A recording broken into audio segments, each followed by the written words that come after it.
ожогом пламенем.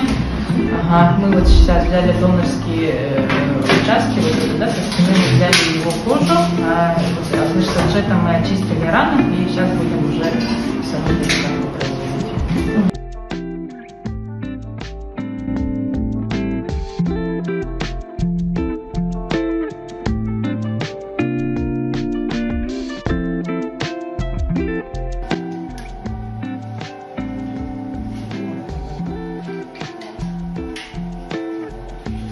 Если по-простому говорить, очистка водой происходит. Там идет тонкая струя под большим давлением, и она очень хорошо вот это вот более щадящая и более тонко она может очистить рану, как она выглядит. И тут у нас получается идет струя воды, которая вот